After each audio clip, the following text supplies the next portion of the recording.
সত্যিকারের আল্লাহর ওলি তিনি মারা গেছেন, তারা জানাজা নামাজ পড়তে গেল। এমন সময় দেখেছি হযরত সাদ বিন মুআযের জানাজার ময়দানেতে রাখা আছে, লাশটাকে রাখা আছে। আমার দয়ার নবী যে তার জানাজার কাছে গিয়ে স্বয়ং তিনি জানাজার ইমাম হলেন, আর আমরা সব মুক্তাদি হলাম জানাজার ইমাম। যার জানাজার ইমাম রাসূলুল্লাহ তাকে বলা পাহাড়ি বলে। হ্যাঁ, কাজে কাজে রাসূলুল্লাহ জানাজার ইমাম। আমরা সব মুক্তাদি হলাম, জানাজার নামাজ পড়ে নিলাম। জানাজা থেকে নিয়ে লাশটাকে নিয়ে কবরে রাখা হলো।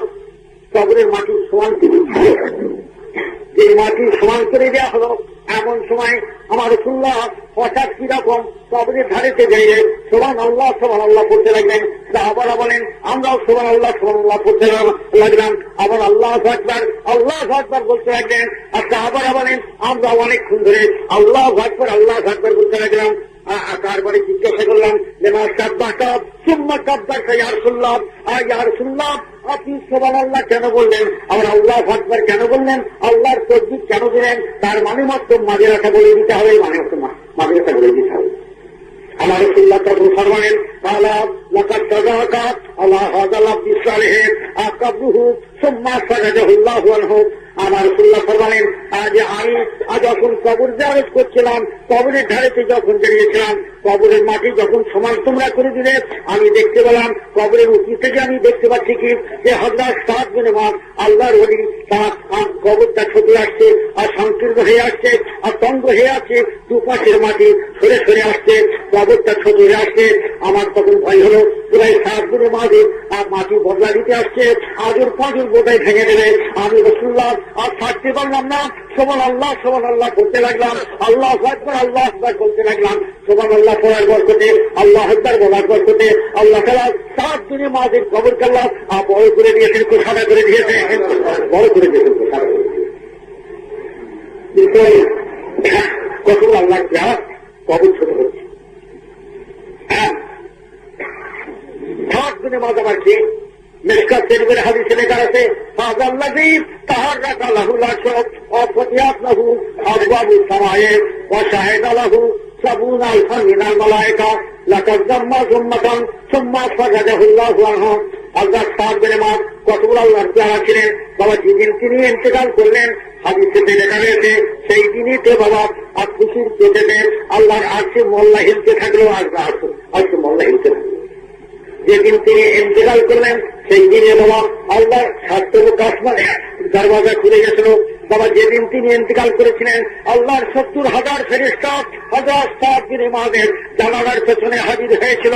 রাসূলুল্লাহ জানাজার ইমাম হয়েছিলেন, রাসূলুল্লাহ জানাজার ইমাম হয়েছিলেন। কতগুলো আল্লাহর যারা কতগুলো সাহাবী, এই সাহাবী সবাই কবরাতকে কেন ছোট হয়ে গেল?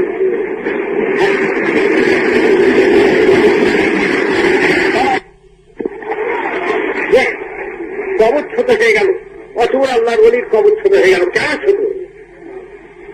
আপনারা ঈদের নামাজ পড়তে যান, ঈদের নামাজ বাদে আপনারা মুসাফা করেন, গলায় গলায় মেলেন কিনা?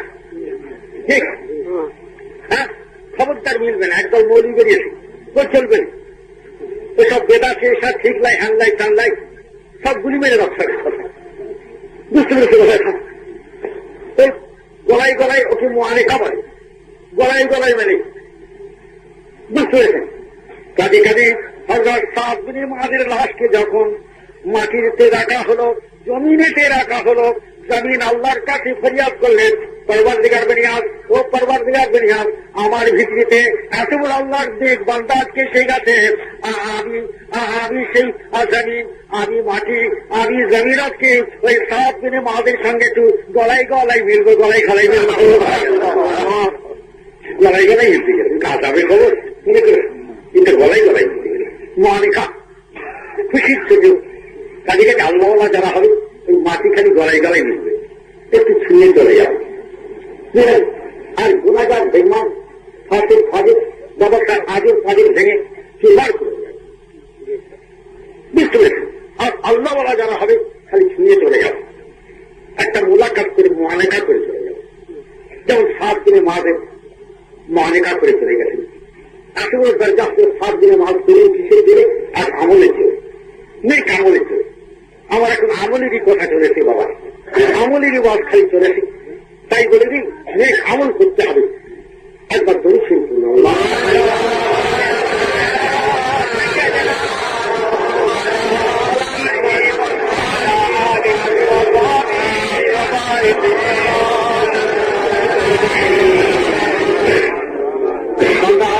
قلب شهدایم بیش کے آشہ دلہام بنا لے قلب شہدایم بیش کے آشہ دلہام کیش کے غیر جدیسی کثیر وجہ جن سے باطل ہم اگر یسی کے خدا خواہی بجا شو پیرب احمدی صراط المستقیم نصیب وراہ جملہ کامل ہم نصیب برے کشتی شرع برو سالم بری دریا وگرنا بھی برت موجشی نبینی روی ساحل بلغ الولا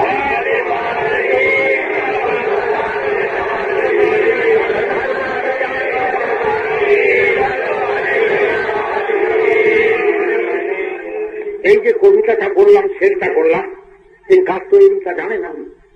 আমার দাদা পীরের তৈরি বাবাজি কেবলা পীর মুর্শিদ, তাঁর ফার্সি জীবনাটা এত মোটা, জীবনে বাইশি তাঁর নাম। এই জীবনে বাইশিতে এই কবিতাটা লেখা কি লেখা আছে? अगर इसी के खुदा खाही बजा शो पैरवे अहमदी। इसके मौला यदि हासिल करते जाओ, अल्लाह प्यारा जैसे होते जाओ, अल्लाह उन्हीं गौस कुतुब यदि होते जाओ, बजा शो पैरवे अहमदी, चलो जान के पैरवी करो अहमद सल्लल्लाहु अलैहि वसल्लम। सिरातुल मुस्तकीम नसीब वराहे जुमला कामिल हम। এই যে আল্লাহ সিধে রাস্তা, আর দুনিয়াকে যত পিরামিড গুজরে গেছেন, তত কামিলিন গুজরে গেছেন, সকলেরই এই রাস্তা ছিল, মানে পাঞ্জাবি রাস্তা, তাবেদারি রাস্তা। কথাটা জাহিরি তাবেদারি, বাতিনি তাবেদারি সব করতে হবে। রসুল্লাহ জাহিরি তাবেদারি, রসুল্লাহ বাতিনি তাবেদারি। এই আল্লাহ অলিরা কামিলরা তারা জাহিরি বাতিনি দুই তাবেদারি করে, তবে আল্লাহ এত বড় অলি হয়ে গেছে।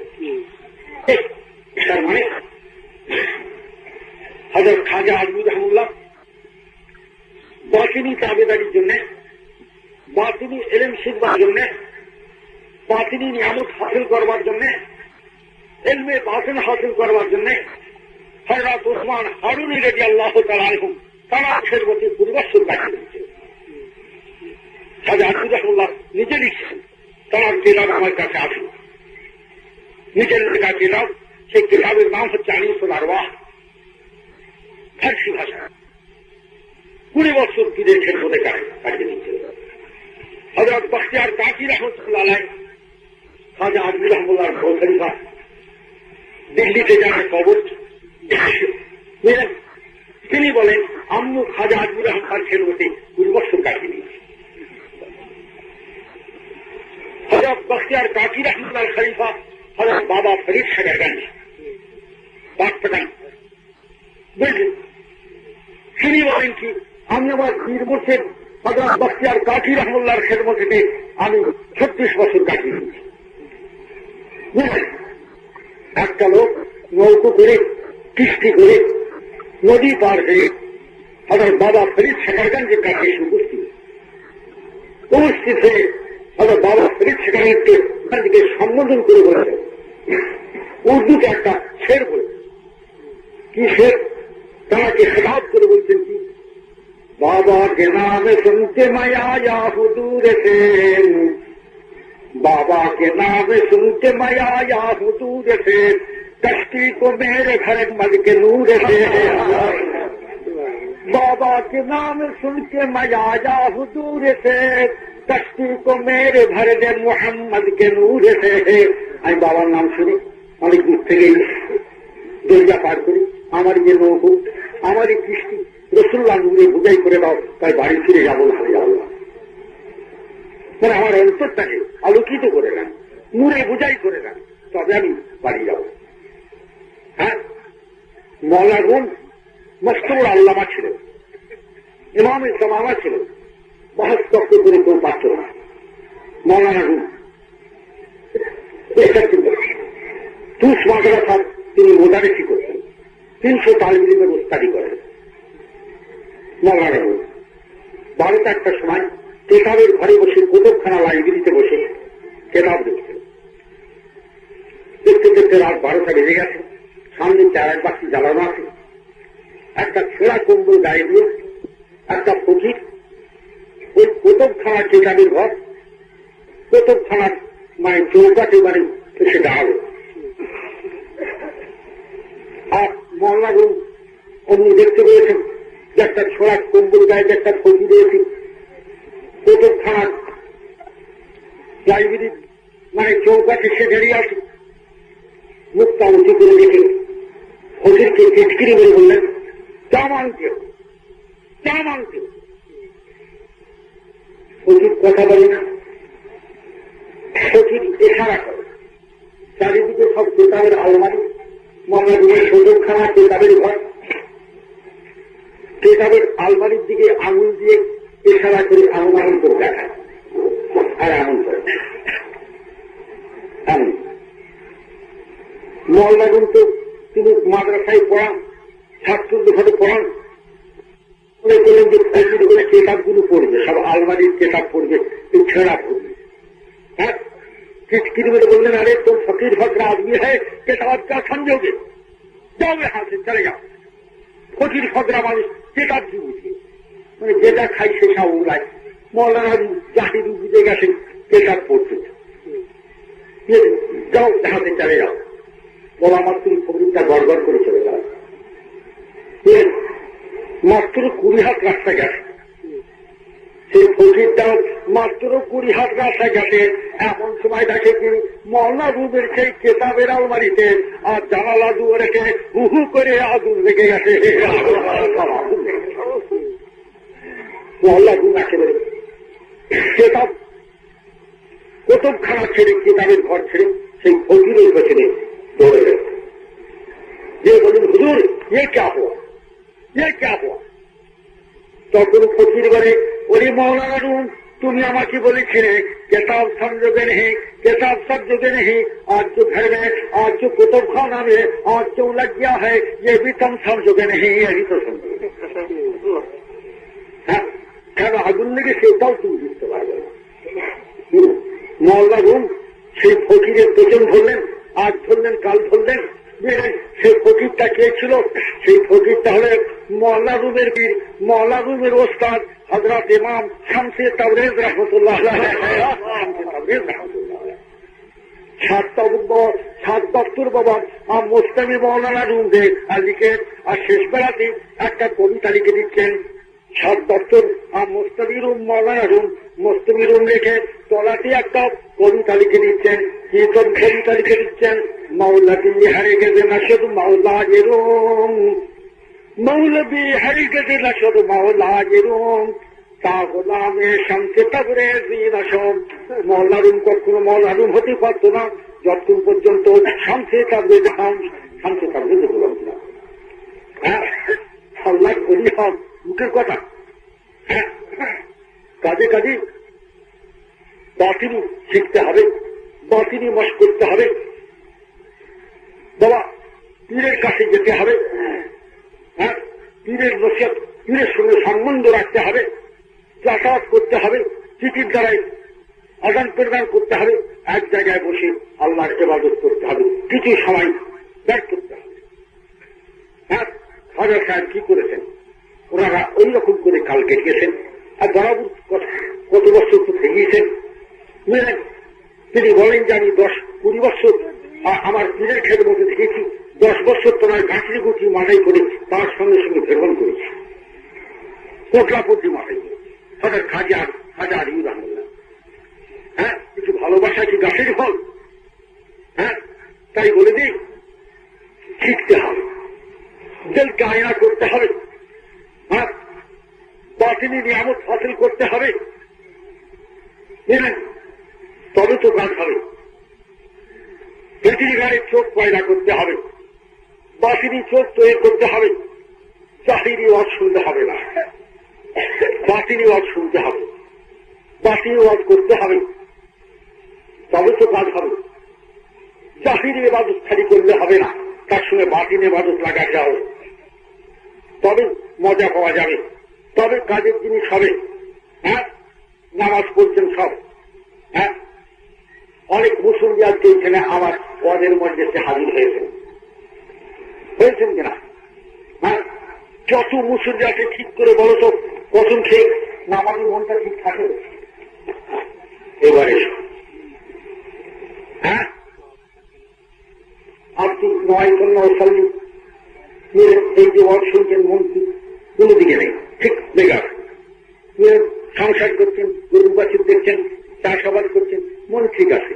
আর এখন উঁচু করে নামাজে দাঁড়াও, আল্লাহ আকবার বলে নিয়তটা করো, 1 মিনিট জোরের মাথায় নামাজে থাকবে, তার বাদে নামাজের ভিতরে গরু বাছুর নাঙ্গল মাছ ছেলে সব নামাজের ভিতরে ছিল। হ্যাঁ, কি নামাজ হচ্ছে বলো তো? 50 বছর নামাজ করছো, তোমার গরু বাছুর গেল না? হ্যাঁ, কথা বাজে কথা কুমন্ত্রণা, মন ঠিক থাকে না নামাজে। থাকে, মন ঠিক থাকে। তার মানেটা কি? ইতমিনান কলবের নামাজ কোথায় গেল?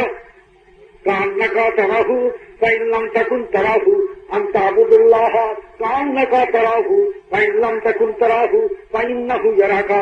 আমার রাসূলুল্লাহ ফরমাচ্ছেন, মিশকাতের হাদিস বাবা, আর সহিহ বুখারীর হাদিস, এমন ভাবে আল্লাহর ইবাদত করো, এমন ভাবে আল্লাহর ইবাদত করো যেন খোদাকে দেখতে লেগেছি, যেন খোদাকে দেখতে লেগেছি। আল্লাহকে হাল হয়? যদি খোদাকে দেখতে না পাও, তো মনে করবে কি মনি ভারী আছে সামনে। আর তুমি বান্দা, তুমি গোলাম, তুমি চাকর, তুমি চাষ করছো, কেন মনি ভাজিদের ফাঁকি দিতে পারা যাবে না? এইরকম যদি খোদাকে দেখতে না পাও, আমার রাসূলুল্লাহ সাল্লাল্লাহু আলাইহি ওয়াসাল্লাম ফাইল্লাম তাকুন তারাহু ফাইন্নাহু ইয়ারাকা, মনে ভাবছে মনিব আমাকে দেখছে, মনিব আমাকে দেখছে, মনিব আমাকে দেখছে। এরকম আমাদের ভাব হয়, তাই না? জাহিরি নামাজ, বাহিরি নামাজ, নামাজে ভক্ষণ পেলে নামাজ। হ্যাঁ, এই জাহিরি নামাজ করলে ওই বাতিনি নামাজ তো হলো না, জাহিরি উজু করলে বাতিনি উজু তো হলো না। হ্যাঁ, জাহিরি গোসল করলে বাতিনি গোসল তো হলো না, তবে হলো। তাই বলে দিই, সে নামাজটা হাসিল করতে হবে না। হ্যাঁ, রাসূলুল্লাহ সাল্লাল্লাহু আলাইহি ওয়াসাল্লাম 2 লোককে পাঠিয়ে দিলেন, একটা আনসারী সাহাবী আর একটা মুহাজির সাহাবী, যাও বর্ডার পাহারা দাও। বর্ডারের ওই পাশে দিয়ে কুফারের লস্কর আসে, যে পাশে মুসলমানের লস্কর জাহাজ হচ্ছে, যাও লস্করের ইসলামকে পাহারা দেবে। 2 জন মুহাজির আর আনসারী সাহাবী লস্করের ইসলামের মধ্যে সে বলছেন যে, ভাই খান খাইলি থেকে জাগবো কেন? হ্যাঁ, এসো না নামাজ করুন, আমি 2 ঘন্টা নামাজ করবো, আপনি 2 ঘন্টা নেই। আবার 2 ঘন্টা বাদে আপনাকে উঠিয়ে দেবো, আপনি যেতে বলবেন, আর আমি আবার ঘুম যাবো। এই পাল্টা পাল্টি করে রাস্তা শেষ করে দেব। ঠিক রাত 12টা-1টার সময় আনসারী সাহাবী নামাজে দাঁড়িয়ে আছেন, নফল নামাজ পড়ছেন, সূরা তেলাওয়াত করছেন। এমন সময় আর কুফারের জাসুস বাবা পাহাড়ের মাথা থেকে একটা তীর তাকে মেরেছেন, যে লস্করে ইসলাম শুয়ে আছে, একটা লোক পাহারা দিচ্ছে, ওই পাহারাদারকে মারো। কাজে কাজে সে তীর মেরেছেন, আর নামাজ অবস্থায় বাবা তীরটা লাগা মাত্রই আর তীরটাকে হাত দিয়ে খুঁজে ফেলেছেন। আবার একটা তীর এসে গেছে, আবার একটা তীর মেরেছে, সে তীরটাকে খুলে ফেলে দিলেন। আবার একটা তীর মারলে সে তীরটাকে খুলে ফেলে দিলেন। নামাজ তিনি ছাড়েন না, নামাজ ছাড়েন, নামাজ ছাড়েন, টপ করে খুলে দিচ্ছেন, আবার নামাজে মশগুল হয়ে আসে। নামাজ যখন শেষ হয়ে গেল, সালাম ফিরে দিলেন যখন, মহাদেরকে উঠাচ্ছে, ভাই শিগগির উঠে পারো, কুফারের জাসুস আমাকে তীর মেরে দিয়েছে, 1 তলায় 2 তলায় 3টে তীর মেরেছে, শিগগির ওঠো। বেচারা ধরভরিয়ে উঠে পড়েছে, উঠে পড়ে দেখে নয়ে লাহান, হ্যাঁ, রক্ত রঞ্জিত হয়ে গেছে সমস্ত শরীর। হ্যাঁ, তখন সেই মহাজির সাহাবী জিজ্ঞাসা করছেন, ভাই আপনাকে 3টে তীর মারলে, হ্যাঁ, আপনি প্রথম তীর মারবার সময় আমাকে উঠালেন না কেন? আপনি 3টে তীর খেয়ে ঘায়েল হয়ে তারপরে আমাকে উঠাচ্ছেন, প্রথম তীরের সময় আমাকে উঠালেন না কেন? তখন সেই আনসারি সাহাবী উত্তর দিচ্ছেন, ভাইরে কি বলবো, আমি নামাজেতে একটা সূরা পড়াতে মশগুল ছিলাম, সেই সূরাটা আমাকে এত গায়ে লেগেছে, এত মজা লেগেছে, এত স্বাদ লেগেছে, আমি সেই সূরাটা শেষ না করে নামাজ ছাড়তে মন গেল না। সে নামাজ কোথায় বাবা? হ্যাঁ, ঠগাস ঠগাস করে নামাজ পড়ছো, নামাজ পড়ো কলমা পড়ো, নামাজ পড়ো কলমা পড়ো। এখানে যারা নামাজি হয়েছে তাদের নামাজের মতন নামাজ হচ্ছে। হ্যাঁ, কাঁধে কাঁধে মন তো ছুটে বেড়াচ্ছে। মনের গলায় রশি দিয়েছিলে, হ্যাঁ, মন মাবুদের তাবেদারি করছো, তার গলায় কি রশি দিয়েছিলে? মন তো ছুটোছুটি করছে, কি নামাজ করছে? আল্লাহকে ওই নামাজ পড়তে বলেছিল, ওই রকম নামাজ পড়তে বলেছিল যে ওই জীবনটা খালি ওই রকম বাজে কথা নামাজ আসবে আর ওই রকম নামাজ পড়ে চলে যাও। একটা চেষ্টা করতে হবে না? একদিন আলে কালবের নামাজ কোথায় গেল? ভাই সবাই কোথায় গেল? সব শিখতে হবে। জরুরতন দাদা বাতি নিলেন শিক্ষা করা খরচ হচ্ছে, যেমন 5 ওয়াক্ত নামাজ খরচ, এইরকম বাতি নিলেন শিক্ষা করা খরচ হচ্ছে, যেমন আমরা 5 ওয়াক্ত নামাজ খরচ। কিন্তু একটা খরচটা আমাদের ভাগ দেয়। তবে একটাকু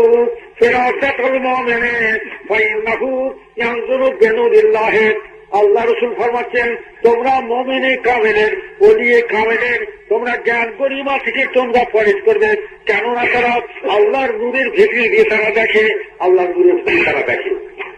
বাইহাতি শরীফের হাদিস, বুঝিত বই হাদিস পাই। তাহলে বাতিনির দুটো চোখ আছে কিনা? শুধু বাতিনি দুটো আসলে কিনা? আমার রসুল্লাহ সবাই তারা নূরের ভিতরে দেখবে। ওলিয়ে কামেল, মুমিনে কামেল তারা নূরের ভিতরে দিয়ে দেখবে। তাহলে দেখবে কি চোখ না থেকে দেখতে পারে? তাহলে বাতিনির দুটো চোখ আছে, বা মানুষের চোখ কথাও না। এই আর তো খুঁজে খুঁজে দুটো বললে, 4টে বলবে তো। মানুষের চোখ হচ্ছে 4টে, দুটো জাহিরি, দুটো বাতিনি, বুঝতে পেরেছেন? আবার একটা কথা আজগৈবি কথা বলি, মানুষের হাত কথা বলো তো দুটো, পা দুটো, নাক দুটো, এসব মাথায় আসবে। হ্যাঁ, কথা বুঝতে পারছেন কি বলছি? তবে চোখ হলো 4টে, বুঝেছেন? এই যে চোখ, বাতিনি চোখ নূরের ভিতরে দেখবে। কি করে দেখবে? তেঁতুলের হাতটা ভেঙে গেল, দেখতে পাওয়া গেল না। মেডিকেল কলেজে চলে গেলাম, এক্সরে আয়না, হাড়ের উপর ধরা হলো, ইলেকট্রিক বাস্তুর কোর্স উপর থেকে বাড়া হলো, আপনার মোটা শরীরটা সূক্ষ্ম হয়ে গেল, জেসমে কাশিস লাটিফ হয়ে গেল, ভেতরিকারে ভাঙা হাড় দেখতে পাওয়া গেল। জানো কিনা কিসের জোরে? আয়নার জোরে, বাস্তির জোরে। খালি যদি আয়না থাকতো, আপনি বাস্তি না বাস্তিন দেখতে পাওয়া যেত। খালি বাস্তি বানলেন, আয়না নাই, দেখতে পাওয়া যেত। বুঝলেন? আজকালের সায়েন্স বিজ্ঞানের যুগতে একটা অদেখা জিনিস বাস্তির জোরে, আয়নার জোরে দেখা হয়ে গেল। ঠিক যেন পরবর্তীকার দুনিয়ার ফরমাচ্ছেন, ওরে বান্দার দুনিয়ার সায়েন্স বিজ্ঞানের যদি এতটা ক্ষমতা থাকতে পারে, আর সমস্ত সায়েন্সে বলা মহাবৈজ্ঞানিক, সেই পরবর্তীকার দুনিয়ার আল্লাহ বলছেন, ওরে আমার বান্দা, তোমার হৃদয় আয়নাকে একবার তৈরি করো। হৃদয় আয়নাকে তো আমার যখন খোদাই ইলেকট্রিক বাতির ফোর্সে যখন তোমার হৃদয় আয়নার উপরে যখন মেরে দেবো, ওরে আমার বান্দা আড়াল মানবে না, ঘর বাড়ি মানবে না, পাহাড় পর্বত মানবে না, 7 তাবুক জমির নিচে উঠে গেলে আর সে আল্লাহ পর্যন্ত নজর আসবে। বাতিনি চোখের ক্ষমতা কত? তাই বলে দিই মুসলমান, বাতিনি চোখ তৈরি করবার চেষ্টা করতে হবে।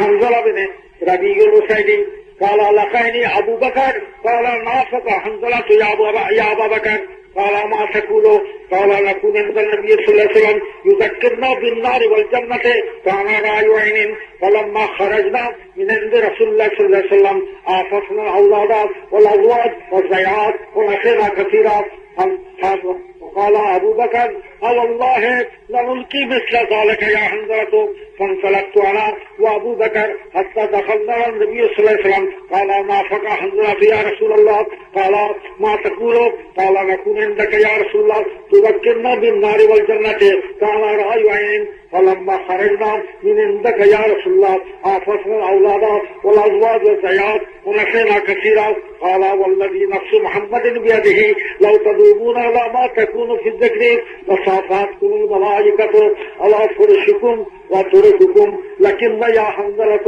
ساعة وساعة وساعة. এই হাদিসটা মুসলিম শরীফের হাদিস। দুনিয়ার কোন আলেমের বাবার মাজারা সামার হাদিসকে কেটে নেয়? হ্যাঁ,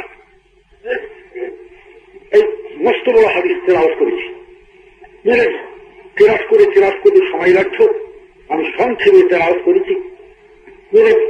হযরত হানজালা রাসূলুল্লাহর একটি সাহাবী রাস্তা দিয়ে চলে আসছেন। রাস্তার মাঝখানে হযরত আবু বকর সিদ্দিক রাদিয়াল্লাহু আনহুর সঙ্গে দেখা হওয়া মাত্রই এমন সময় তিনি বলেছেন, না ফাঁকা হানজালা তুই আবু বকর। আবু বকর হানজালা মুনাফিক হয়ে গেছে। বলি মুনাফিক কাফির একটা মস্তির শব্দটা রাখে না। হযরত আবু বকর সিদ্দিক কার্য হয়ে জিজ্ঞেস করলে, মা ঠাকুর আপনি কি কথা বলেন? আপনি বলছেন না এত বড় সাহাবী, আপনি বলছেন মুনাফিক হয়ে গেছে, এই কি কথা? তখন তিনি বললেন, দেখুন না কোন নবী সাল্লাল্লাহু আলাইহি ওয়াসাল্লাম ইউযাক্কিরুনা বিন-নারি ওয়াল-জান্নাত কানা রা'আইন। আমি যখন রাসূলুল্লাহর কাছে যখন থাকি, রাসূলুল্লাহ যখন আমাকে যখন দোজখ আর বেহেশতের কথা বলেন, আমার অবস্থা এমন হয়ে যায় আমি চাক্ষু সেই চোখেতে যেন দোজখ বেহেশতে দেখতে পাই।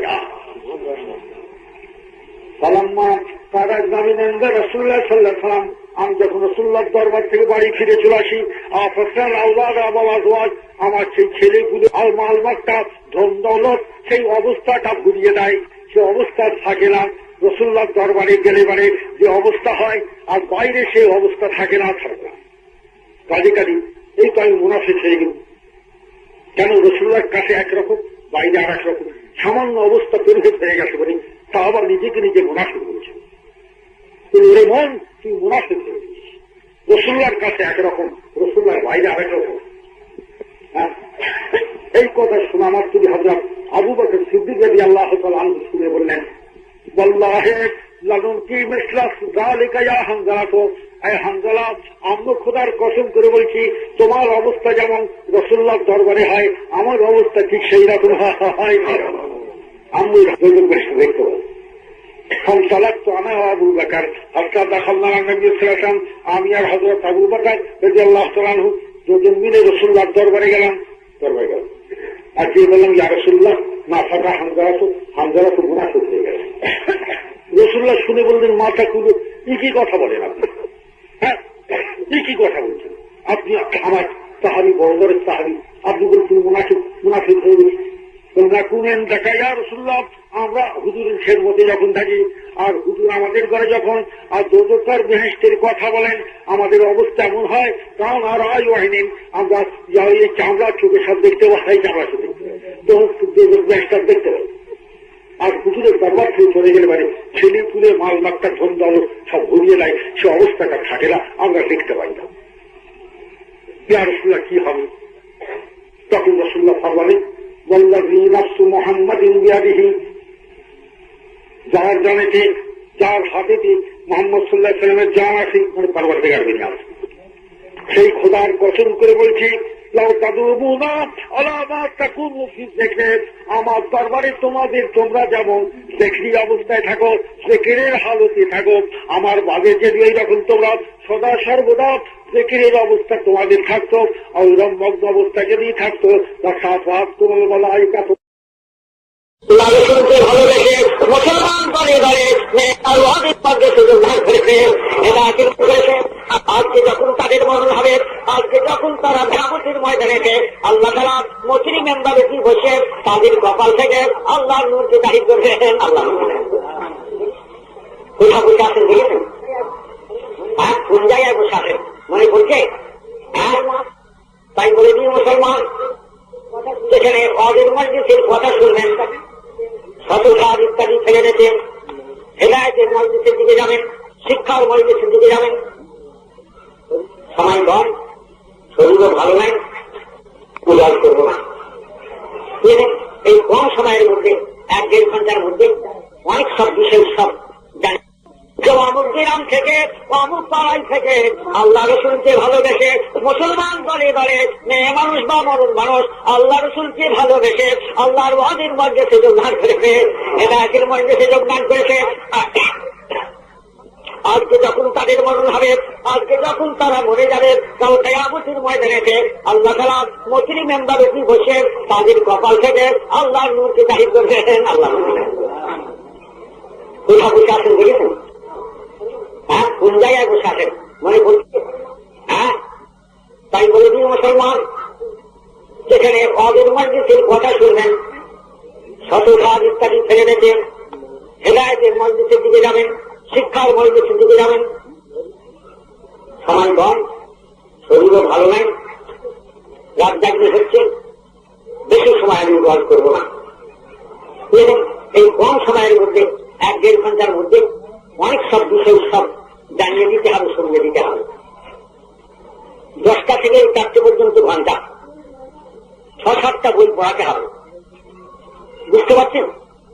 একটা বই দিয়ে কাল কাটালে তো চলবে না, খালি নামাজের ওয়াজ দিয়ে বললে তো চলবে না, হ্যাঁ, রোজার ওয়াজ করে সময়টা কাটিয়ে দিলে তো চলবে না। এই কম সময়ের মধ্যে অনেকগুলো জিনিস শিক্ষা দিতে হবে।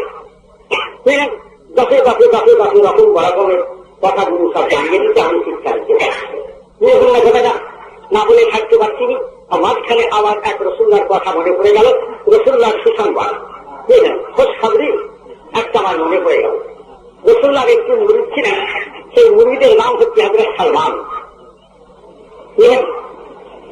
রসুল্লার মুরিদগুলোর নাম, মুরিদগুলোকে সাহাবা বলে, সাহাবায়ে কেরাম বলে। রসুল্লার মুরিদ, পীরের মুরিদগুলোকে মুরিদ বলে, আর রসুল্লার মুরিদগুলোর নাম হচ্ছে সাহাবায়ে কেরাম। বুঝলেন? যারা রসুল্লাহকে এই চামড়ার চোখে একবার দেখে ফেলেছে ইমানের সঙ্গে আর ইন্তেকাল করে গেছে, আমার এক কিতাবে লেখা আছে, তবে আমার রসুল্লাহ ফরমাতেন যে আমার সাহাবী আমাকে এই চামড়ার চোখে একবার দেখে ফেলেছে আর ইমানের সঙ্গে মারা গেছে, সেই চেহারার উপরে জাহান্নামের আগুন হারাম হয়ে গেছে। কত দরজা সাহাবীদের দরজার কাছে কেউ পৌঁছাতে পারে? হ্যাঁ, দুনিয়ার কোন আল্লাহ পৌঁছাতে পারে? হাজার হাজার মাথা পুরোপুরি করে সাহাবাদের দরজার কাছে যার রসুল্লাহ চেহারা মোবারককে যারা দেখে। হ্যাঁ, বাবা হাদিস শরীফে লেখা আছে, আসহাবী কান্নাজুমে যাইহিম ইফতারাইতুম ইহতারাইতুম, আমার এক একটা সাহাবা আসমানের নক্ষত্রের মতন, তারার মতন, যেটার পেছন ধরবে হেদায়েত পেয়ে যাবে, হেদায়েত পেয়ে যাবে। মানে ভারতের দস্তুর ছিল রাতের বেলা অন্ধকারেতে কোন জায়গায় যেতে হলে পারে, তখন তো কম্পাসে ছিল না, ঘড়িও ছিল না, কিছুই ছিল না, তারাই তারা ঘুরে যেত। এইদিকে তারাটা এই কাজটা করে এই মাঝখান দিয়ে এই গেলে পারে, সেই লাইন ধরে গেলে পারে, ঠিক সেই জায়গা পৌঁছে যাবো। বুঝলেন? যেন তারা যেন রাস্তা দেখাচ্ছে, আসমানের সারা রাস্তা দেখাচ্ছে। বুঝলেন? আমার রাসূলুল্লাহ ফরমাচ্ছেন, আমার এক একটা সাহাবা আসমানের সারার মতন, আর যে যার পেছন ধরবে হেদায়েত পেয়ে যাবে, রাস্তা পেয়ে যাবে, রাস্তা পেয়ে যাবে। বুঝতে করলে না? আমার রাসূলুল্লাহ একদিন বলেছিলেন, আমার সাহাবাদের খানেতে তোমরা মুখ সামলে কথা বলবে, মুখ সামলে কথা বলবে। আর কেননা আমার সাহাবা যদি আজকের জব যদি আল্লাহ রাস্তায় দান খায়রাত করে, আর তোমরা যদি ওহদ পাহাড় সমান সোনা যদি আল্লাহ রাস্তায় দান খায়রাত করো, আমার সাহাবার আজকের জবের ধারে যাবে না, যাবে না। কতগুলো দাদা বাবা ইতিহাসের কেনাবেতে হযরত মুআবিয়া রাদিয়াল্লাহু তাআলা আমার সামনেতে 19-20 কথা আছে, কিন্তু বুজুর্গানে দিন মুহাদ্দিসিনরা বলছেন সাবধান হবে। হযরত মুআবিয়া রাদিয়াল্লাহু তাআলা উচ্চদানের সাহাবী রাসূলুল্লাহ ছিলেন, কাসিমে ওহী ছিলেন, রাসূলুল্লাহর ওহীগুলো তিনি লিখতেন, ওহীগুলো লিখতেন। মুহাদ্দিসিনরা বলেন হযরত মুআবিয়া যে মুস্তেবে তিনি যাচ্ছেন, সেই উঁচের ছাপেতে যে ধুলোগুলো ওরে, সেই ধুলের মোকাবিলাতে দুনিয়ার ওলি আল্লাহ হতে পারবে না। যেহেতু তিনি সাহাবী ছিলেন, রাসূলুল্লাহকে দেখেছেন, কতগুলো দরজা সাহাবীদের। হ্যাঁ, সেই সাহাবায়ে কেরামের মধ্যে এক সাহাবী হচ্ছে হযরত সালমান রাদিয়াল্লাহু তাআলা। হযরত সালমান বলেন, আন সালমান ফি ইসাবাতি কওমিন ইয়াশকুরুনা আল্লাহ فمر به النبي صلى الله عليه وسلم فكفوه فقال إني رأيت الرحمة تتنزل عليكم فأبقت أن أشارككم فيها। হযরত সালমান বলেন কি, আমি মাত্র 40টা মানুষের ওদের মধ্যে গঠন করেছিলাম, ওদের মধ্যে সারা বাড়ি 40টা মানুষের দলকে আজ শুধু আমাদের নালাই লোক মাত্র 40টা মানুষ। আল্লাহ সালমান বলে আমি ওয়াজ করছি, ওয়াজ করতে করতে এমন সময় দেখেছি আমাদের ওয়াজের মজলিসের পাশে একটা রাস্তা ছিল, সেই রাস্তা করে দিন দুনিয়ার বাদশাহ আহমদী মুস্তফা মোহাম্মদ মুস্তফা সাল্লাল্লাহু আলাইহি সাল্লাম তশরিফ দিয়ে কোথায় যেন চলে যাচ্ছেন, হযরত সালমান রাসূলুল্লাহকে দেখতেছে, ওয়াজের তারিখ ছেড়ে দিয়ে আর ত্যাগ করে দিয়ে দৌড়ে গিয়ে আর রাসূলুল্লাহকে ধরে ফেললেন। বললেন, ইয়া রাসূলুল্লাহ, ইয়া হাবিবাল্লাহ, আপনাকে যেতে দেবো না, আপনাকে যেতে দেবো না, আপনাকে আমাদের ওয়াজের মজলিসে যোগদান করতে হবে, ওয়াজের মধ্যে যোগদান করতে হবে। আমার দয়ার নবী ঠিক সেই জায়গাতে দাঁড়িয়ে জাবানে মোবারক দিয়ে এই কথা বলেছিলেন, আলা ইন্নী রাআইতুর রাহমাতা তাতানাজ্জালু আলাইকুম ফাবাতু আনসারিকাকুম ফিহা। ও সালমান সাহাবী, নিশ্চয় নিশ্চয় আমি মুহাম্মদ সাল্লাল্লাহু আলাইহি ওয়াসাল্লাম তোমাদের ওয়াজের মজলিসে যোগদান করব, কেন আমি 7 তবুক আসমান থেকে আমি যে চোখে দেখতে পাচ্ছি 7 তবুক আসমান থেকে আল্লাহর গলে গলে রহমত তোমাদের ওয়াজের মজলিসে মাথার উপর বর্ষণ হচ্ছে। আমি আমাদের ওয়াজের মজলিস থেকে হাজির হবে, যোগদান না বলে থাকতে পারিনি। আবার একটা আমার রাসূলুল্লাহর কথা মনে পড়ে গেল, মা জালাসা কওমুন ইয়াযকুরুনাল্লাহ ফামাররা বিহিম নবী সাল্লাল্লাহু আলাইহি ওয়াসাল্লাম ফাতাফুহু قال ما جلس قوم يذكرون الله حتى يقال لهم قوموا قد غفر الله لكم ذنوبكم وبدلت سيئاتكم بحسنات।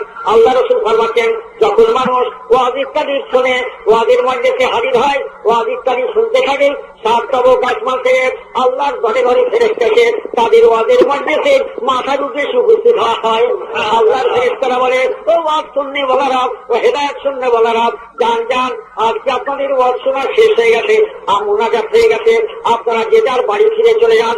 আজকে আল্লাহ তাআলা আপনাদের যত গুনাহ ছিল সমস্ত গুনাহকে আজকে আল্লাহ মাফ করে দিয়েছেন। সমস্ত গুনাহকে আল্লাহ মাফ করে দিয়েছেন। হাই হাই, আর ওয়াজের মধ্যে কত বড় কায়দা, কত বড় ফজিলত, কত বড় রতবা। আর ইসলাম মানে হাজির হয়, গুনাহগুলো মাফ হয়ে যায়, ময়দানে মাহশারের চেহারাটা নুরানি হয়ে যায়। বুঝতে পারছেন? এসে গেল আখিরাতি ফায়দা, আবার জিন্দাদের ফায়দা, আবার মুর্দাদের ফায়দা।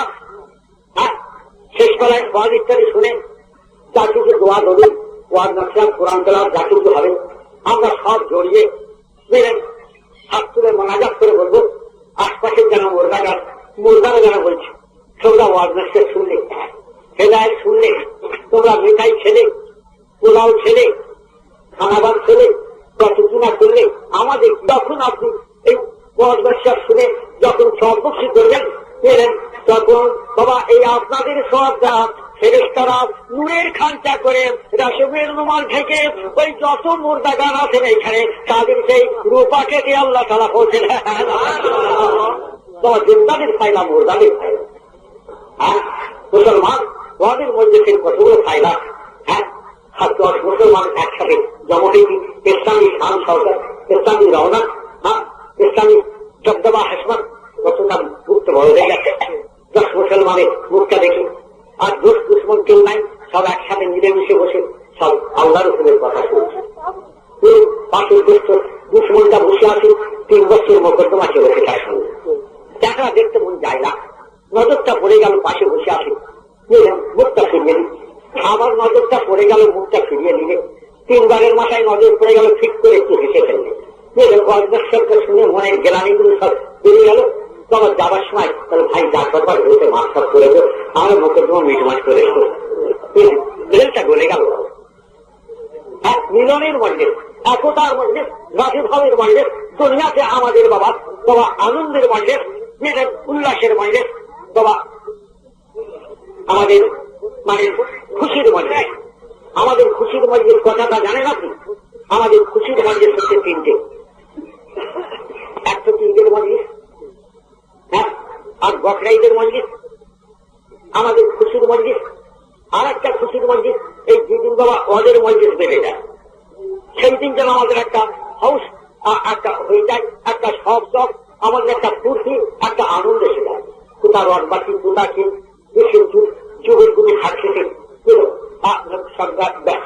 বেলার মানে 1টা থেকে নিয়ে দেশের যুগের গুলো খাচ্ছে।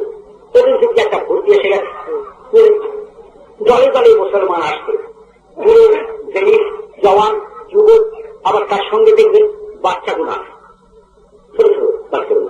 তো দুপুরে 3 করে 4 করে বাপের সঙ্গে ভাইয়ের সঙ্গে সব আসতো। ওটা যাচ্ছে বাবা, ওদের কি নাচলানা কি বললাম ছাতনা, এই ছাতনাতে সব ওয়াদের মজলিস করছে, সেইখানে সব যাচ্ছে। বাচ্চাগুলো বলে ছাতনাই যাচ্ছে, সেই ছাতনাই গিয়ে কি হবে? আর কেউ বলে তো বাচ্চাগুলো কি বোঝে বলে তো? হ্যাঁ, আপনারা কেউ ছিলেন না, এই মজলিসটা গোলদার করে রেখেছে ওই বাচ্চাগুলো, ওই বাচ্চাগুলো সব গোলদার করে রেখেছে। আপনারা তো পরে এলেন, মজলিসটা রক্ষা করেছিল কি ওই ছানার দলগুলো। ওরা কি বোঝে বলো তো? তারা যেদিন আমাদের ওয়াদের মজলিস বেড়ে যায়, মেয়ে মানুষের মধ্যে মরণ মানুষের মধ্যে একটা উল্লাসের ভাব আসে, খুশির ভাব আসে, আনন্দের ভাব আসে। যেদিন আমাদের ওয়াদের মজলিস হয়ে যায়, সেই দিন যেন আমাদের তাদের হাট বেড়ে যায়। কালকে কেউ এখানে কেউ থাকবে না, জলের পোকা উঠে যাবে, কালকে গোলদার হয়ে গেছে বেহেশতের বাগান। তাই এখানে যা কিছু কথা করা হবে বাবা শুনবেন, আমল করবার চেষ্টা করবেন। আমল মানে কাজে লাগাবার চেষ্টা করবেন। এক কান্দি আসে গেল, আর এক কান্দি বেরিয়ে গেল, এই তা যেন না হয়। কথাগুলো সব মনে রাখবেন, আবার দরুদ শুরু করুন। আল্লাহ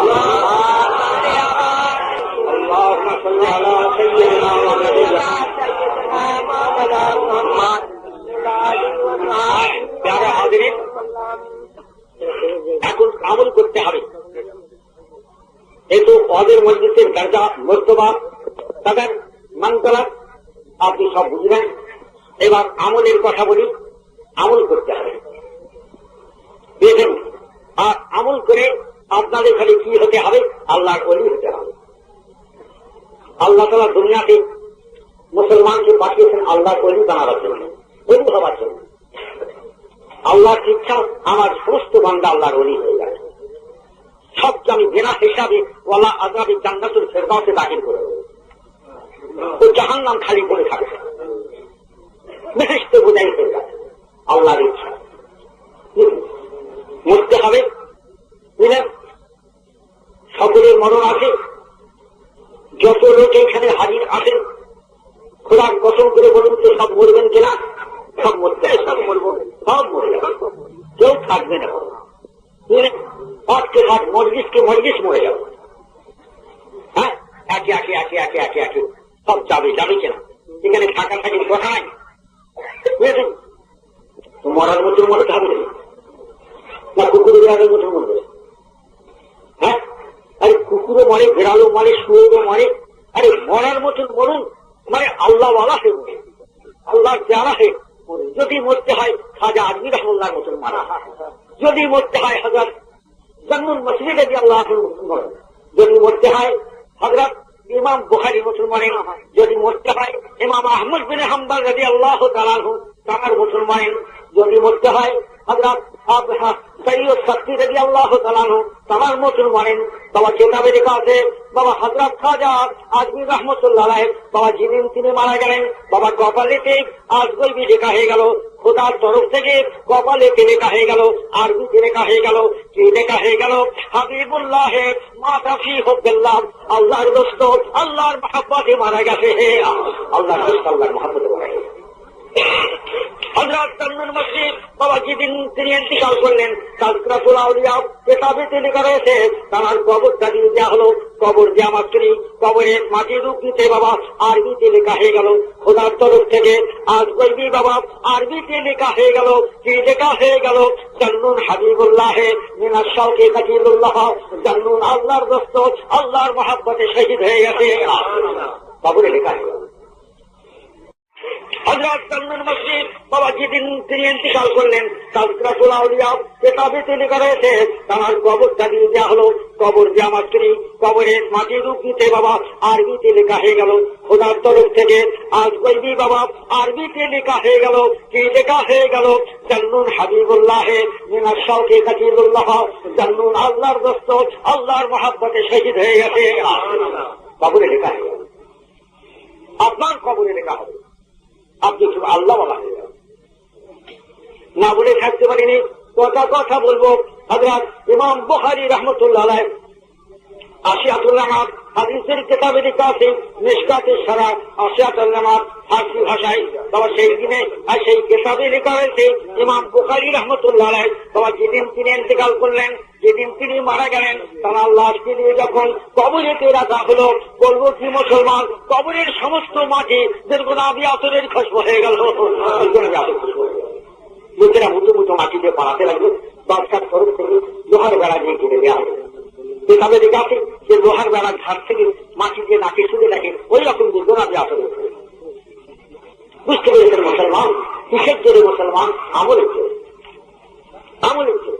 তার ইমামের এক ইমাম ইমাম আহমদ বিন হাম্বল রাদিয়াল্লাহু তাআলা আনহু বলবো কি মুসলমান, যেদিন তিনি মারা গেলেন, কাদ্দাসুল কুবরা আল্লামা শাহরানী রাহমাতুল্লাহ আলাইহি তিনি লিখছেন, যেদিন ইমাম আহমদ বিন হাম্বল তিনি মারা গেলেন, তবে খানার জানাজার ময়দানেতে 8 লক্ষ মানুষ হাজির হয়েছিল। 8 লক্ষ মানুষ। বেলা 12টার সময় তার জানাজাকে নিয়ে যখন তাকে করে যখন গোরস্থানে যখন নিয়ে যাওয়া হচ্ছে, মুসলমান বলবো কি আশপাশে যত কাক বলো, চিল বলো, ঘুঘু পাখি, শালকি পাখি, যত উড়ন্ত পাখির আসে নিজের দানা দিয়ে ইমাম সাহেবের জানাজার উপর খানা করেছিল। মুসলমান কত বড় আল্লাহর পেয়ারা, কত বড় আল্লাহর বলি। বুঝতে পেরেছেন কি বলছেন? এক কিসের জন্য মুসলমান? এক আমলের জন্য, এক আমলের জন্য। মুসলমান অবস্থায় তার নাম ছিল প্রতাপ চন্দ্র সেন, মুসলমানের নাম হল আব্দুল মোমেন। ইসলামী ইতিহাস পড়তে পড়তে তার মনটা ইসলামের দিকে আকৃষ্ট হয়ে যায়।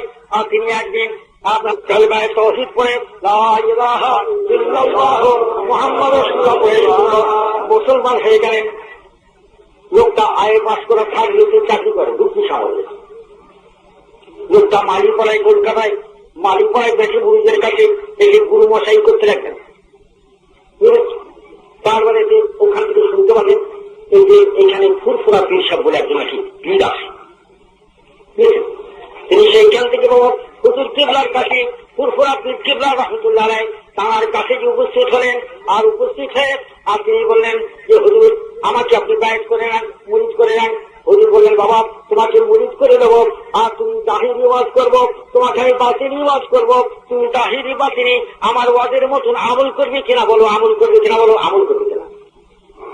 হুজুর আপনি যখন তুমি শরীরটি যখন আমল করবো না যেমন কথা, হ্যাঁ এমন সময় হুজুর কিবলা তাকে বায়াত করে নিলেন, মুরিদ করে নিলেন, তাকে আর তালিম দিতে লাগলেন, বাতিনি আর শিক্ষা দিতে লাগলেন, বাতিনি শিক্ষা দিতে লাগলেন। এলমে বাতেন, এলমে জাহির, এলমে বাতেন, এলমে বাতেন শিক্ষা দিতে লাগলেন। কাদিয়া, চিশতিয়া, নকশবন্দিয়া এলমে বাতেনের সিলেবাস হচ্ছে, এলমে বাতেনের এই সিলেবাস নিসাবে তালিম নতুন শিক্ষা দিতে লাগলেন। শিক্ষা করতে করতে যখন তার বাতিনি চোখ যখন খুলে গেল, দিলটা নুরানি হয়ে গেল, অন্তরের ভিতরিতে নূর পয়দা হয়ে গেল, বুঝলেন, ইনকিশাফ হতে লাগলো। হুজুর কিবলা বলেন বাবা যাও তুমি দুনিয়াতে যত পীর পয়গম্বরের মাজার আছে সেইখানে যেতে কবর থেকে সাহেব হাসিল করো। সুফি আব্দুল মোমেন সাহেব হুজুর কিবলার হুকুম দেয়, তিনি শ্রীহট্ট চলে গেলেন। শাহজালাল সিলেটি রহমতুল্লাহ গোলটা জিয়ারত করলেন। খুলনা জেলায় চলে এলেন, হযরত খানজান আলী সাহেবের মাজার জিয়ারত করলেন। তার মাজারের পাশে 81 গম্বুজের মসজিদ আছে। আমি সেই মসজিদে গেছি, দেখি বকরির গাড়ির সমস্ত 800 বছরের মসজিদ খানজান আলী সাহেব ওনার তৈরি। সেই মসজিদ আমি যাবার আবাদ করেছি। 81টা গম্বুজ, এক কাতারে 250 মানুষ করে বিরান পড়েছিল। আমি সেই মসজিদকে আবাদ করে 7 বছর সেখানে ঈদের নামাজ পড়াই। ফুরফুরা ফিরে খানজান আলী সাহেবের মাজার তিনি জিয়ারত করলেন। তারপরে তিনি রংপুরে চলে গেলেন, হযরত মাওলানা কারামত আলী জৌনপুরি রহমতুল্লাহ আলাইহি তাঁর কবরটা জিয়ারত করলেন। হযরত শাহজালাল মুজাদ্দিদ ইয়ামানি রহমতুল্লাহ আলাইহি তাঁর কবরটা জিয়ারত করলেন। তারপরে তিনি হুগলি জেলায় চলে এলেন, মালদা পান্ডুয়া মালদায় চলে এলেন, হযরত নূর কুতুব আলম সাহেবের মাজার জিয়ারত করলেন। আলাউল হক লাহুরি রহমতুল্লাহ আলাইহি তাঁর মাজার জিয়ারত করলেন। হুগলিতে চলে এলেন পান্ডুয়াতে, শাশুড়ি সুলতান সাহেবের মাজার জিয়ারত করলেন। তারপরে তিনি মেদিনীপুরে চলে গেলেন, হযরত শাহ ঈসা সাহেব রহমতুল্লাহ আলাইহি পেয়ারডাঙ্গা তাঁর মাজার জিয়ারত করলেন। চন্দন শহীদ সাহেবের মাজার জিয়ারত করলেন। জনাব হযরত হাজী আমাদের সাতপুরের দাদা হযরত হাজী মাওলানা মুস্তাফা মাদানী রহমতুল্লাহ আলাইহি তাঁর কবরটা জিয়ারত করলেন। তারপরে তিনি আজমির শরীফে চলে গেলেন, হযরত খাজা আজমির রহমতুল্লাহ গোরটা জিয়ারত করলেন। তারপরে তিনি বাবা সারহান শরীফে চলে গেলেন, হযরত মুজাদ্দিদ আল-ফিসানি রাদিয়াল্লাহু তাআলা আনহু তাঁর কবরটা জিয়ারত করলেন। মুজাদ্দিদ সাহেবের পীর মুর্শিদ হযরত বাকি বিল্লাহ রহমতুল্লাহ আলাইহি বাবা দিল্লিতে এসে তাঁর কবরটা জিয়ারত করলেন। হযরত নিজামুদ্দিন আউলিয়া রহমতুল্লাহ আর কবরটা জিয়ারত করলেন। হযরত বখতিয়ার কাকি রহমতুল্লাহ আলাইহি তাঁর কবরটা জিয়ারত করলেন। মালতানে চলে গেলেন, হযরত জাকারিয়া মালতানি রহমতুল্লাহ আলাইহি তাঁর কবরটা জিয়ারত করলেন। খালসাঙে চলে গেলেন, ইমাম বুখারী রহমতুল্লাহ আলাইহি তাঁর কবরটা জিয়ারত করলেন। নিশাপুরে চলে গেলেন, ইমাম মুসলিম রহমতুল্লাহ আলাইহি তাঁর কবরটা জিয়ারত করলেন। আর তিনি ইরানে চলে গেলেন, হযরত মাওলানা সাদি শিরাজি রহমতুল্লাহ আলাইহি তাঁর কবরটা জিয়ারত করলেন। ইমাম হাফিজ রহমাতুল্লাহ হাফিজ শিরাজি তাঁর কবরটা জিয়ারত করলেন। হযরত মুসা কাযিম রহমতুল্লাহ আলাইহি তাঁর কবরটা জিয়ারত করলেন। তারপরে তিনি বাবা সাইবেরিয়াতে চলে গেলেন, ওলি আল্লাহদের মাজার জিয়ারত করলেন। মঙ্গোলিয়াতে গেলেন, মাঞ্চুরিয়াতে গেলেন, জাপানে তিনি গেলেন, তৌহিদে তিনি গেলেন, তমস্কাতে তিনি গেলেন। তারপরে তিনি আপনার রেঙ্গুনেতে এলেন, ওলি আল্লাহদের মাজার জিয়ারত করেন। বর্মাতে তিনি গেলেন, ওলি আল্লাহদের মাজার জিয়ারত করেন। তারপরে আম্মানে গেলেন, ওলি আল্লাহদের মাজার জিয়ারত করেন। বাগদাদে চলে গেলেন, হযরত হাসান বসরি রাদিয়াল্লাহু আনহু কবরটা জিয়ারত করেন।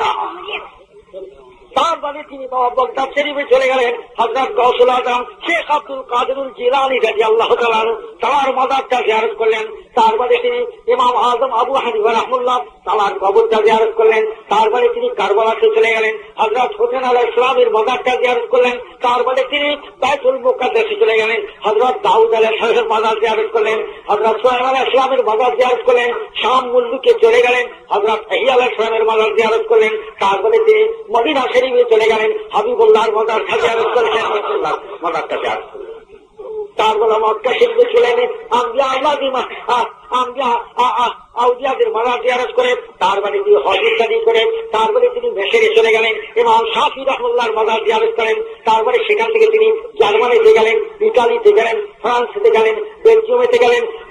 এইরকম ভাবে তিনি তামাম পৃথিবী ভ্রমণ করে ওলি আল্লাহদের মাজার জিয়ারত করে কত বর্ষা, কত শীত, কত জারতি অতিবাহিত করে পূর্ণ 25 বছর বাদে তিনি ফুরফুরাতে ফেরত আসেন।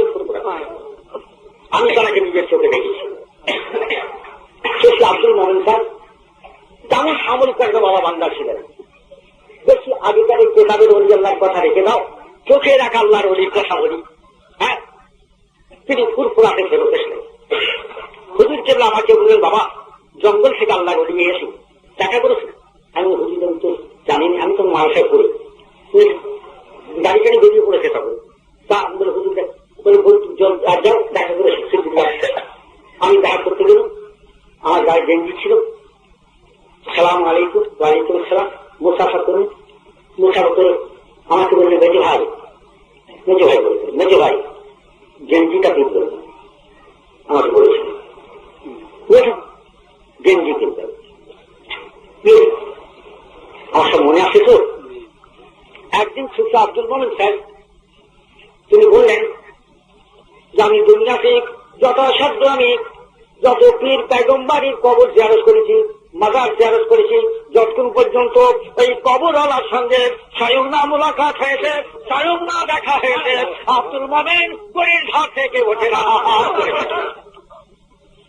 কথা বলবো, সুফি আব্দুল মোমেন সাহেব বলেছেন, সব গুনাহের জঙ্গলেতে আমি কম্বল গায়ে দিয়ে ঘুরছিলাম। আর ঘুরতে ঘুরতে এমন সময় রাত 12-1টার সময় দেখি মস্ত বড় একটা বাঘ, 14-15 হাত লম্বা মস্ত বড় একটা বাঘ আমাকে খাবার জন্য আস্ফালন করে। আমি বলি, ওরে বাঘ, তুই একটা আল্লাহর বান্দা, আমু আল্লাহর বান্দা, তুইও রসুলের উম্মত, আম্মু রসুলের উম্মত, তবে জেনে রেখে দিবি মুজাদ্দিদে জামান গাউসে দাওরান ফুরফুরা আলা হযরত পীর কেবলা রহমতুল্লাহ আলাইহি তাঁরা আমি নগণ্য গোলাম নগণ্য খাবেন। সুফি আব্দুল মোমেন সাহেব বলেন, বা আল্লাহর কথা, রসুলের কথা, শেষ বেলায় পীরের কথা বলা মাত্র বনের জঙ্গলি বাগদা পোষা বেড়ালের মতন তামাম রাত ধরে আমার কম্বলের পাশে শুয়ে থাকে আর সকালবেলা উঠে চলে যায়। সুফি সুফি আব্দুল মোমেন সাহেব একদিন তিনি বলেছিলেন, না সাবুলুকেতে মেরামত পাহাড়ের ধারেতে আর পাহাড় জঙ্গলেতে আমি ঘুরছিলাম আর কম্বল গায়েতে ঘুরছি, এমন সময় আমার নাকে একটা বেলফুলের সুগন্ধি এলো, বেলফুলের সুগন্ধি এলো। অলিরা বলি মিশন আসেন, অলিদের ঘরে অলিরা হিসেবে বুঝেছেন, বেলফুলের সুগন্ধি নাকে এলো। সুফি আব্দুল মোমেন সাহেব তিনি বুঝতে পেরেছেন এটা তো দুনিয়ার বেলফুলের খুশবু নয়, কেন চার্জ করে বসে না গোলমাল করুন, এটা তো দুনিয়ার বেলফুলের খুশবু নয়, এ তো আখিরাতি বেলফুলের খুশবু। বুঝতে পেরেছেন অলিরা বলি মিশন আসার ফুলের কদর বুলবুল দায়ী করবে। সেই বেলফুলের সুগন্ধি ধরে সুফি আব্দুল মোমেন বলেন, আমি জঙ্গলের মাঝখানে 17 দিনই 17 রাত চললাম, কোথা থেকে সেই খুশবু আসছে ধরবার জন্য। 17 দিন 17 রাত বাদেতে যে দেখি এক জবরদস্ত আল্লাহর ওলি আর মুসাল্লা দিচ্ছে, চাই নামাজ দিচ্ছে, আল্লাহর নামাজেতে মশগুল আছেন, তার শরীর থেকে তার গা থেকে এই বেলফুলের সুগন্ধি 17 দিনের রাস্তা পর্যন্ত চলে যাচ্ছে। তিনি নামাজ পড়ছেন, নামাজ পড়ছেন সুফি আব্দুল মোমেন সাহেব, আসসালামু আলাইকুম। তিনি উত্তর নেই, নামাজ পড়ছেন, পেছনে ইনিও নামাজ শুরু করে দিলেন। সুফি আব্দুল মোমেন সাহেব পেছনে ফজর, জোহর, আসর, মাগরিব, ইশা, তাহাজ্জুদ, চাষটা ওয়ানি এরকম রকমের নামাজ পড়তে লাগলেন। উনিও নামাজ পড়ে ইনিও নামাজ পড়ে। তারপর দিনে বলছে তাহাজ্জুদের সময় আমার মুখখানে চাইলেন, যখন চাইলেন দেখি চোখগুলো দপদপ করে জ্বলছে। আমি বললাম হুজুর আমার বড় খিদে লেগেছে, বড় ভোগ লেগেছে। জঙ্গলের ওই বাবা গায়ে নামাজকে উল্টে ফেলে দিলেন, 3টে গরম রুটি বের করলেন, একটা এখানে আর একটা সুফি আব্দুল মোমেনকে দিলেন, আর একটা গায়ে নামাজের তলায় রেখে দিলেন। সুফি আব্দুল মোমেন বলেন, ও জঙ্গলের ওলি, আপনার পরিচয় আমাকে দায়ের করেন, আপনি কে, আপনার নাম কি, আপনার ধাম কি, আপনার বাড়ি কোথায়, কতদিন ধরে আপনি জঙ্গলের মাঝখানে আসেন, কতদিন ধরে জঙ্গলের মাঝখানে আসেন। জঙ্গলের ওলি বলে, ও আব্দুল মোমেন, আমার তুমি পরিচয় জিজ্ঞাসা করছো, খোলা করে একটু নামও জমে গেলেন, নাম ধরে বলছেন আব্দুল মোমেন, তুমি আমার পরিচয় জিজ্ঞাসা করছো, আমার নাম হচ্ছে আব্দুর রহমান, আমার বাড়ি হচ্ছে গজনি দেশেতে, পীরের হুকুম পেয়ে 17 বছর বয়সে আমি এই জঙ্গলের মাঝখানে চলে এসেছি। আর এই জঙ্গলের ভিত্তিতে পূর্ণ 55 বছর কেড়ে যাচ্ছে। এই 55 বছরের মধ্যে ও আব্দুল মোমেন মানুষের মুখ কেবলমাত্র তোমারই দেখলাম। যাও আর তুমি থেকো না জঙ্গলে, আর তুমি থেকো না। দেখায় রুহানিতে, রুহানি সংবাদে তারিখ টেলিগ্রাফেতে তোমার পীর মুজাদ্দিদে জামান গৌসী দৌরান ফুরফুরা আল্লাহ হযরত পীর রাহমাতুল্লাহ তোমাকে তলব করছেন, ডাকছেন, তবে ডাকছেন ফুরফুরাকে শিগগিরই চলে যাও।